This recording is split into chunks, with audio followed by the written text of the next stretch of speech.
Oke, jadi aku baru aja beli speaker yang kemarin udah sempat aku unboxing beberapa hari yang lalu. Buat yang belum nonton video unboxingnya, kalian bisa cek di sini.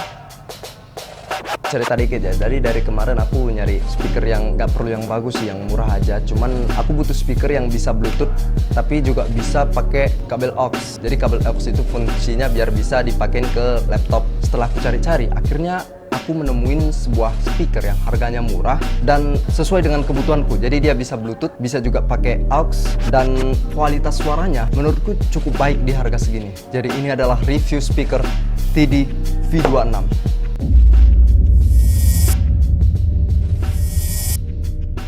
Oke, jadi di tokonya sendiri ini sebenarnya cukup membingungkan ya, karena dia nggak ada branding yang gimana-gimana. Tulisannya di sini cuma TD V26. Tulisannya itu cukup reflektif dan ada kesan rainbow gitu ya. Jadi kita masuk ke pembahasan. Pertama kita bahas dari fisiknya dulu. Fisiknya ini terbuat dari full plastik dan beratnya cukup berbobot sih. Di bagian bawah dia ada semacam plastik pengganjal gitu buat dudukannya. Nah, di dudukannya ini ada RGB-nya yang akan nyala ketika speakernya dihidupin kayak gini nih. Di bagian samping kirinya dia ada port USB, terus di bagian kanannya dia ada beberapa port. Yang pertama dia ada port micro SD atau TF card untuk kartu memori handphone ya, kartu memori yang kecil. Dia bisa mutar lagu pakai kartu memori, dan pakai USB yang tadi juga. Dia ada lubang aux in dan aux out. Jadi fungsinya itu kalau aux in dia buat jadi speaker. Kalau aux out ini aku belum nyoba sih, tapi yang ku tahu dia bakal ngeluarin suara dari device yang kita pilih. Jadi misalnya kita ada kartu memori di sini, terus kita putar lagu. Nah, nanti outputnya bukan dari speaker ini, tapi dari device yang kita pilih. Misalnya kita pengen pakai headset gitu kan, setahu sih gitu, tapi aku belum pernah nyoba ya. Terus di bawahnya dia ada port charger 5 volt. Ini port chargeran lama gitu, aku lupa namanya apa. Terus di bagian depan kita bisa ngelihat tulisan TD V26. Nah, di bawah ada tombol on off buat nyalainnya.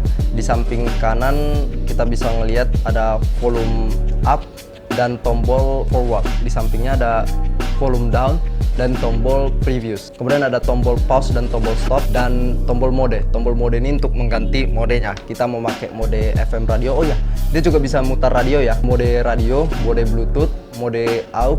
Mode aux ini dia bakal nyala kalau ininya dimasukin ya, harus dicolok dulu. Kalau nggak dia nggak bakal bisa. Terus di atasnya ada LCD panelnya. Terus di atas dia ada antena. Terus di depannya ada speakernya sendiri. Sekarang kita masuk ke kelebihan dan kekurangannya.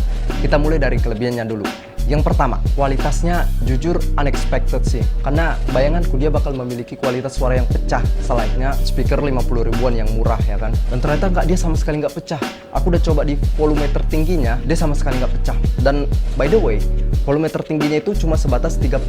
Kalau mau lebih tinggi lagi kita bisa atur dari device yang kita pilih ya, misal dari laptop atau dari HP ya. Terus kelebihan yang kedua, dia desainnya minimalis dan gampang dibawa kemana-mana. Terus yang ketiga, yaitu tadi dia serba bisa semuanya. Ditambah lagi ada RGB-nya, jadi kayak setup kita jadi tambah keren gitu. Sekarang kita masuk ke kekurangannya.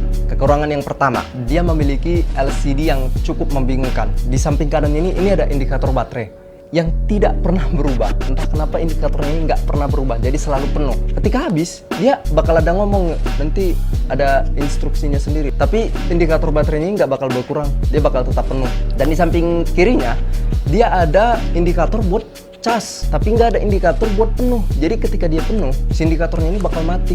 Udah gitu doang. Oh iya, sekedar pemberitahuan, baterainya ini sebesar 400 mAh ya.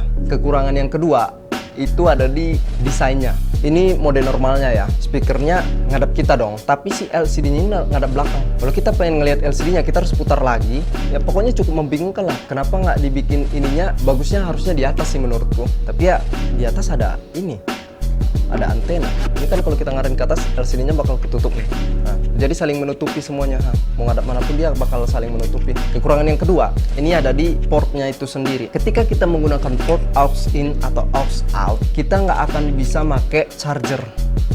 Nah, jadi mau nggak mau, kalau kita mau ngecas, kita harus lepas kabelnya nih. Kalau kita mau pakai, kita harus cepet lepas kabel chargernya. Jadi ya kita harus pandai-pandai sih menjaga kabel ini agar nggak hilang, karena kabel casannya ini cukup susah dicari nih di zaman sekarang. Jadi ya dijaga baik-baik aja. Kira-kira segitu aja sih untuk kekurangannya. Sekarang kita masuk ke kesimpulan. Menurutku ini cukup recommended sih buat kalian yang low budget dan butuh speaker yang bisa semuanya, tapi nggak butuh yang kualitas yang gimana-gimana. Tapi kalau kalian yang tipikal yang ngejar kualitas suara, mending cari yang agak mahalan dikit deh. Buat yang pengen dengar kualitas suaranya, berikut kualitas suara dari speaker ini.